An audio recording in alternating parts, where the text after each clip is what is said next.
Hi students, welcome to Anu educational channel. 6ನೇ ತರಗತಿ ಗಣಿತ ಭಾಗ 2. ಹಿಂದಿನ ವಿಡಿಯೋದಲ್ಲಿ ನಾವು ಪೇಜ್ ನಂಬರ್ 5ರಲ್ಲಿರುವ ಎಲ್ಲ ಪ್ರಶ್ನೆಗಳಿಗೆ ಉತ್ತರಿಸಿದ್ದೇವೆ. ಈ ವಿಡಿಯೋದಲ್ಲಿ ಪೇಜ್ ನಂಬರ್ 6ರಿಂದ ಮುಂದಿರುವ ಪ್ರಶ್ನೆಗಳಿಗೆ ಉತ್ತರಿಸೋಣ. ಈಗ ಇಲ್ಲಿ ಮೊದಲನೆಯದಾಗಿ ಪೇಜ್ ನಂಬರ್ 6ರಲ್ಲಿ ಡೀಪ್ ಡ್ರೈವ್ ಎಂದು ಕೊಟ್ಟಿದ್ದಾರೆ, ಗಮನಿಸಿ. ರೇಸ್ಗಳಲ್ಲಿ ಸಾಮಾನ್ಯವಾಗಿ ಎಲ್ಲ ಓಟಗಾರರಿಗೆ ಸಾಮಾನ್ಯ ಅಂತಿಮ ಗೆರೆ ಇರುತ್ತದೆ. ಇಲ್ಲಿ 2 ಚೌಕಾಕಾರದ ಓಟದ ಟ್ರ್ಯಾಕ್ಗಳಿವೆ. ಒಳ ಟ್ರ್ಯಾಕ್ನ ಪ್ರತಿ ಬದಿ 100 ಮೀಟರ್ ಮತ್ತು ಹೊರ ಟ್ರ್ಯಾಕ್ನ ಪ್ರತಿ ಬದಿ 150 ಮೀಟರ್ ಇದೆ. ಚಿತ್ರದಲ್ಲಿ ತೋರಿಸಿರುವಂತೆ ಇಬ್ಬರು ಓಟಗಾರರಿಗೆ ಸಾಮಾನ್ಯ ಅಂತಿಮ ರೇಖೆಯನ್ನು ಟ್ರ್ಯಾಕ್ಗಳ ಒಂದು ಬದಿಯ ಮಧ್ಯದಲ್ಲಿ ಧ್ವಜಗಳಿಂದ ತೋರಿಸಲಾಗಿದೆ. ಒಟ್ಟು 350 ಮೀಟರ್ ದೂರದ ರೇಸ್ನಲ್ಲಿ 350 ಮೀಟರ್ ಓಡಿದ ನಂತರ ಇಬ್ಬರು ಓಟಗಾರರಿಗೆ ಒಂದು ಸಾಮಾನ್ಯ ಅಂತಿಮ ಗೆರೆ ಇರಬೇಕಾದರೆ ಈ ಟ್ರ್ಯಾಕ್ನ ಮೇಲೆ ಓಟಗಾರರ ಆರಂಭಿಕ ಸ್ಥಾನಗಳು ಎಲ್ಲಿವೆ ಎಂಬುದನ್ನು ನಾವು ಕಂಡುಹಿಡಿಯಬೇಕು. ಒಳ ಟ್ರ್ಯಾಕ್ನ ಮೇಲೆ ಓಟಗಾರನ ಆರಂಭಿಕ ಸ್ಥಾನವನ್ನು ಎ ಎಂದು ಮತ್ತು ಹೊರ ಟ್ರ್ಯಾಕ್ನ ಮೇಲೆ ಬಿ ಎಂದು ಗುರುತಿಸಿ. ಇಲ್ಲಿ ಟ್ರ್ಯಾಕ್ಗಳನ್ನು ಮೊದಲನೆಯದಾಗಿ ಗಮನಿಸಿ. ಇಲ್ಲಿ ಅಂತಿಮ ಗೆರೆಯನ್ನ ಓಟಗಾರರ ಅಂತಿಮ ಗೆರೆಯನ್ನು ಕೊಟ್ಟಿದ್ದಾರೆ. ನಾವು ಓಟಗಾರರ ಆರಂಭಿಕ ಗೆರೆಯನ್ನ ಅಥವಾ ಆರಂಭಿಕ ಸ್ಥಾನವನ್ನ ಇಲ್ಲಿ ಗುರುತಿಸಬೇಕು. ಇಲ್ಲಿ ಗಮನಿಸಿ, ಮೊದಲನೆಯದಾಗಿ ಇಲ್ಲಿ ಒಳ ಟ್ರ್ಯಾಕ್ನಲ್ಲಿ ಉದ್ದ 100 ಮೀಟರ್ ಎಂದು ಹೇಳುತ್ತಿದ್ದಾರೆ. ಹೊರ ಟ್ರ್ಯಾಕ್ನ ಉದ್ದ 150 ಮೀಟರ್.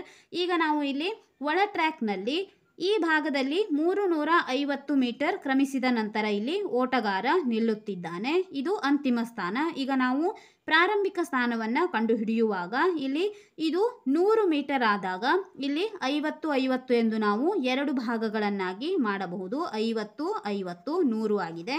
ಇಲ್ಲೂ ಕೂಡ 50-50 50-50 ಈ ರೀತಿಯಾಗಿ ನೀವು ಎರಡೆರಡು ಭಾಗ ಮಾಡಿಕೊಳ್ಳಿ, ಲೆಕ್ಕ ಮಾಡಲು ಸುಲಭವಾಗುತ್ತದೆ.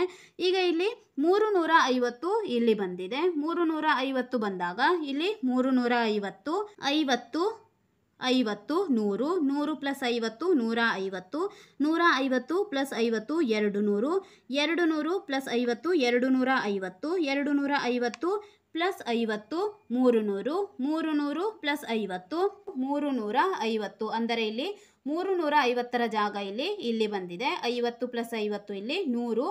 ಇದು ಎ ಜಾಗ. ಆದ್ದರಿಂದ ಇಲ್ಲಿ ಎ ಎಂದು ನೀವು ಪ್ರಾರಂಭಿಕ ಗೆರೆಯನ್ನು ಅಥವಾ ಪ್ರಾರಂಭಿಕ ಸ್ಥಾನವನ್ನು ಗುರುತಿಸಿ. ಈಗ ಬಿಯ ಪ್ರಾರಂಭಿಕ ಸ್ಥಾನವನ್ನು ನೀವು ಗುರುತಿಸುವಾಗ ಇಲ್ಲಿ ಇದು ಅಂತಿಮ ಸ್ಥಾನವಾಗಿದೆ. ಈಗ ಇಲ್ಲಿ ನೀವು 150ಅನ್ನು 75 75 75 75 ಈ ರೀತಿಯಾಗಿ ವಿಭಜಿಸಿಕೊಳ್ಳಿ.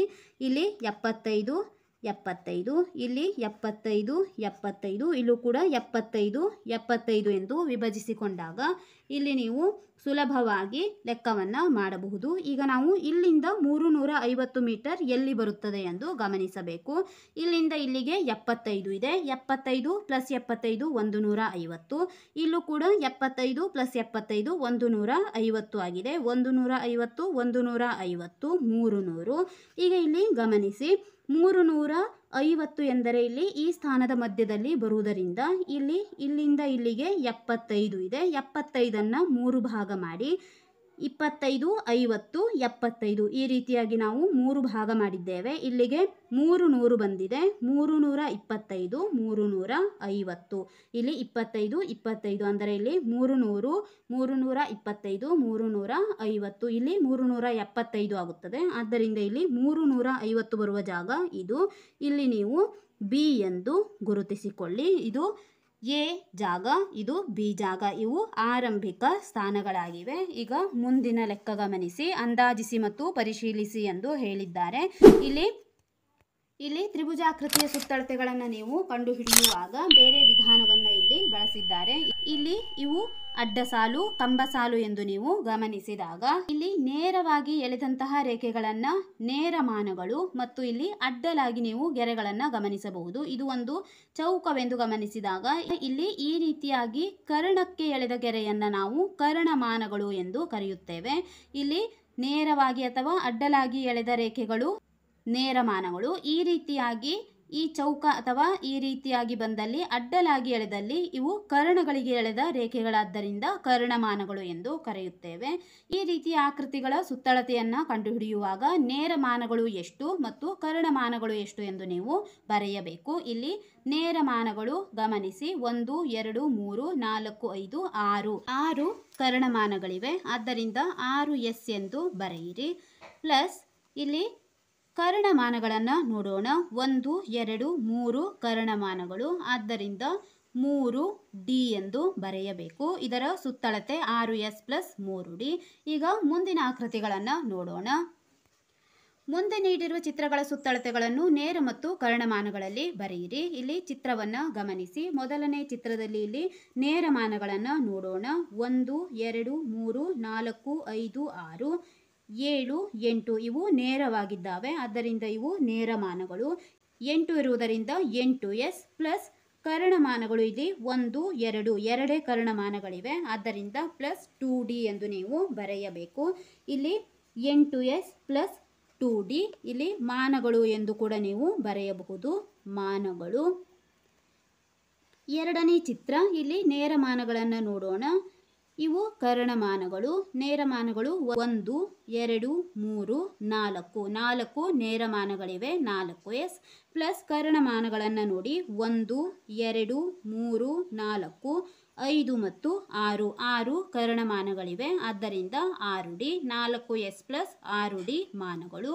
ಮೂರನೇ ಚಿತ್ರ, ಇಲ್ಲಿ ನೇರ ಮಾನಗಳು 1 2 3 4 5 6 7 8 9 10 11 12 ನೇರ ಮಾನಗಳಿವೆ, 12s ಪ್ಲಸ್ ಇಲ್ಲಿ ಕರ್ಣಮಾನಗಳು 1 2 3 4 5 6 ಕರ್ಣಮಾನಗಳು ಪ್ಲಸ್ 6d ಎಂದು ಬರೆಯಿರಿ.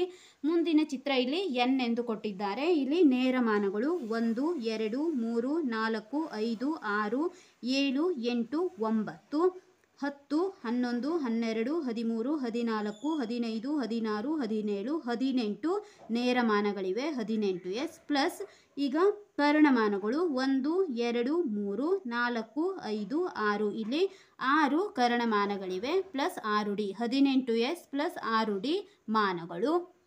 ಈಗ ಇಲ್ಲಿ ನಿಯಮಿತ ಬಹುಭುಜಾಕೃತಿಗಳ ಸುತ್ತಳತೆಯ ಬಗ್ಗೆ ಕೊಡಲಾಗಿದೆ. ನಿಯಮಿತ ಬಹುಭುಜಾಕೃತಿಗಳು ಎಂದರೆ ಇಲ್ಲಿ ಎಲ್ಲ ಕೋನಗಳು ಮತ್ತು ಎಲ್ಲ ಬಾಹುಗಳು ಸಮವಾಗಿರುವಂತಹ ಆಕೃತಿಗಳಿಗೆ ನಿಯಮಿತ ಬಹುಭುಜಾಕೃತಿಗಳು ಎಂದು ಕರೆಯುತ್ತಾರೆ. ಇಲ್ಲಿ ಮೊದಲನೆಯದಾಗಿ ಸಮಬಾಹು ತ್ರಿಭುಜ. ಸಮಬಾಹು ತ್ರಿಭುಜ ಇಲ್ಲಿ ನೋಡಬಹುದು, ಎಲ್ಲ ಬಾಹುಗಳು ಮತ್ತು ಎಲ್ಲ ಕೋನಗಳು ಸಮನಾಗಿರುತ್ತವೆ. ಆದ್ದರಿಂದ ಇಲ್ಲಿ ಸಮಬಾಹು ತ್ರಿಭುಜದ ಸುತ್ತಳತೆ = 3 × 1 ಬಾಹುವಿನ ಉದ್ದವೆಂದು ಇಲ್ಲಿ ಸೂತ್ರವನ್ನು ಬರೆಯಲಾಗಿದೆ. ಇಲ್ಲಿ ನಿಮ್ಮ ಸುತ್ತಮುತ್ತಲಿನಲ್ಲಿ ನಿಯಮಿತ ಆಕೃತಿಗಳನ್ನು ಹೊಂದಿರುವ ವಿವಿಧ ವಸ್ತುಗಳನ್ನು ಗುರುತಿಸಿ ಅವುಗಳ ಸುತ್ತಳತೆಗಳನ್ನು ಕಂಡುಹಿಡಿಯಿರಿ ಹಾಗೂ ಇತರೆ ನಿಯಮಿತ ಬಹುಭುಜಾಕೃತಿಗಳ ಸುತ್ತಳತೆಗೆ ನಿಮ್ಮ ಅರ್ಥೈಸುವಿಕೆಯನ್ನು ಸಾಮಾನ್ಯೀಕರಿಸಿ ಎಂದು ಒಂದು ಚಟುವಟಿಕೆಯನ್ನು ಕೊಟ್ಟಿದ್ದಾರೆ. ಇಲ್ಲಿ ನೀವು ನಿಮ್ಮ ಸುತ್ತಮುತ್ತಲಿನಲ್ಲಿ ಕಾಣುವಂತಹ ಯಾವುದೇ ಆಕೃತಿಗಳನ್ನು, ಅಂದರೆ ನಿಯಮಿತ ಆಕೃತಿಗಳನ್ನು ಇಲ್ಲಿ ಗುರುತಿಸಿ ನಿಯಮಿತ ಬಹುಭುಜಾಕೃತಿಗಳ ಸುತ್ತಳತೆಯನ್ನು ಕಂಡುಹಿಡಿಯಬೇಕು. ಉದಾಹರಣೆಯಾಗಿ ಟೇಬಲ್ ಅಥವಾ ಈ ರೀತಿಯ ಚೌಕ, ಸಮಬಾಹು ತ್ರಿಭುಜ, ಈ ರೀತಿಯ ಯಾವುದೇ ಆಕೃತಿಗಳನ್ನು ಬಳಸಿ ನೀವು ಇಲ್ಲಿ ನಿಯಮಿತ ಬಹುಭುಜಾಕೃತಿಗಳ ಸುತ್ತಳತೆಯನ್ನು ಕಂಡುಹಿಡಿಯಬೇಕಾಗಿದೆ. ಇಲ್ಲಿ ಶಿಕ್ಷಕರಿಗೆ ಒಂದು ಸೂಚನೆಯನ್ನು ಕೊಟ್ಟಿದ್ದಾರೆ. ನಿಯಮಿತ ಬಹುಭುಜಾಕೃತಿಗಳ ಬಗ್ಗೆ ಹೆಚ್ಚು ಚರ್ಚಿಸಿ ಮತ್ತು ನಿಯಮಿತ ಬಹುಭುಜಾಕೃತಿಗಳ ಸುತ್ತಳತೆಗೆ ಸಾಮಾನ್ಯ ಸೂತ್ರವನ್ನು ರೂಪಿಸಲು ವಿದ್ಯಾರ್ಥಿಗಳನ್ನು ಪ್ರೋತ್ಸಾಹಿಸಿ ಎಂದು ಕೊಟ್ಟಿದ್ದಾರೆ.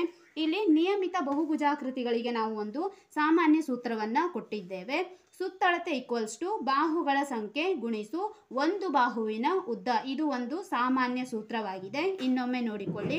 ಸುತ್ತಳತೆ = ಬಾಹುಗಳ ಸಂಖ್ಯೆ ಗುಣಿಸು ಒಂದು ಬಾಹುವಿನ ಉದ್ದ. ಇದು ಒಂದು ಸಾಮಾನ್ಯ ಸೂತ್ರವಾಗಿದೆ. ಇದು ಶಿಕ್ಷಕರಿಗಾಗಿ.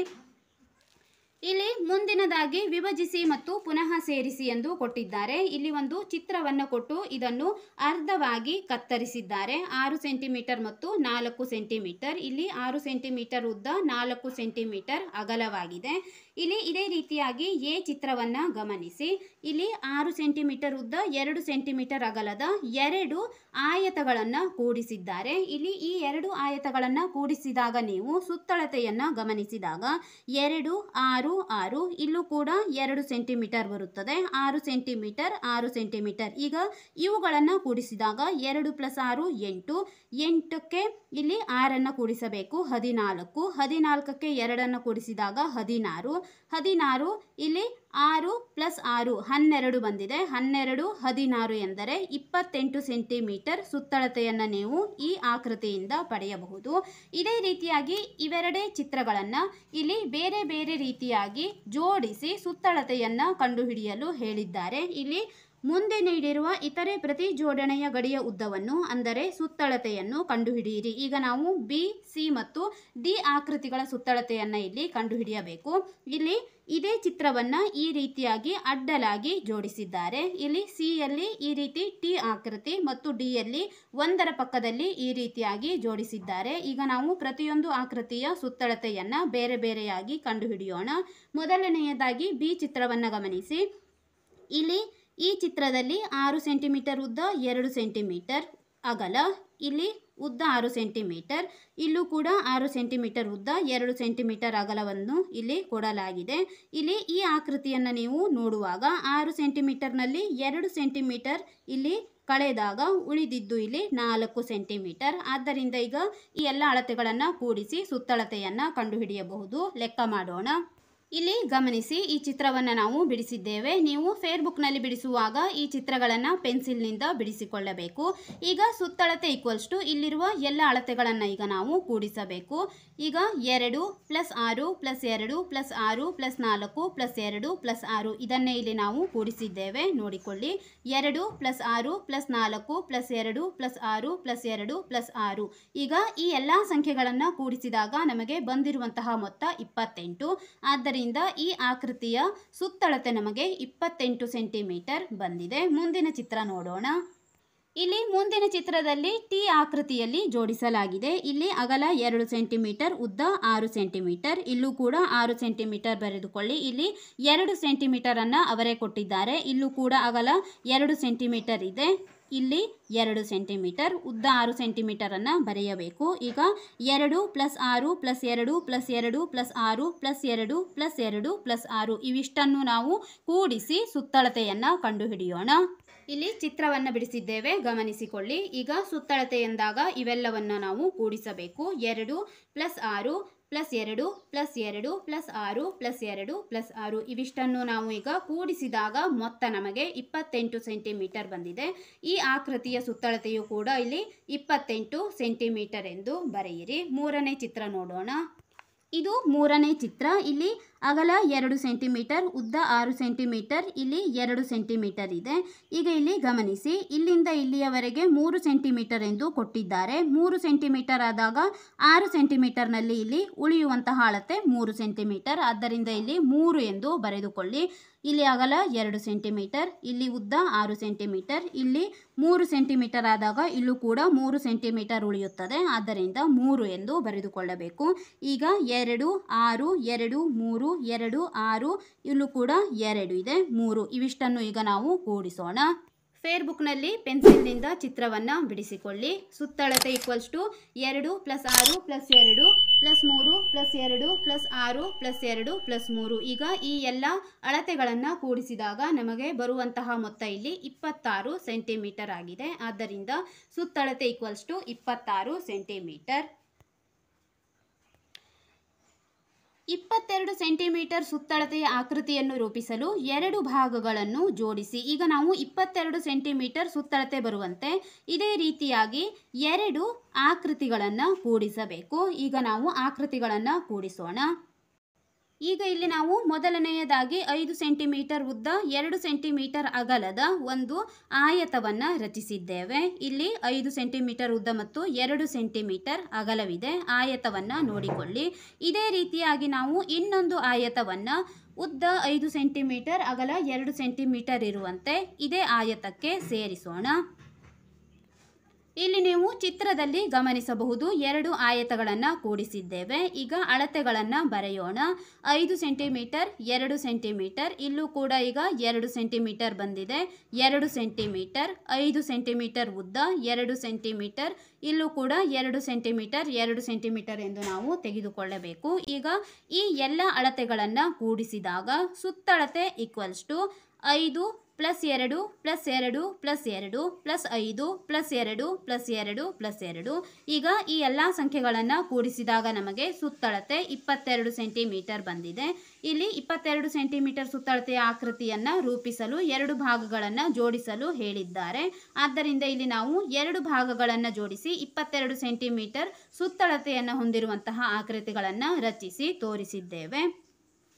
ಈ ವಿಡಿಯೋದಲ್ಲಿ ನಾವು ಪೇಜ್ ನಂಬರ್ 6ರಿಂದ ಪೇಜ್ ನಂಬರ್ 8ರಲ್ಲಿರುವ ಎಲ್ಲ ಪ್ರಶ್ನೆಗಳಿಗೆ ಉತ್ತರಿಸಿದ್ದೇವೆ. ಮುಂದಿನ ವಿಡಿಯೋದಲ್ಲಿ ಪೇಜ್ ನಂಬರ್ 9ರಿಂದ ಮುಂದಿರುವ ವಿಸ್ತೀರ್ಣಕ್ಕೆ ಸಂಬಂಧಿಸಿದಂತಹ ಪ್ರಶ್ನೆಗಳಿಗೆ ಉತ್ತರಿಸೋಣ.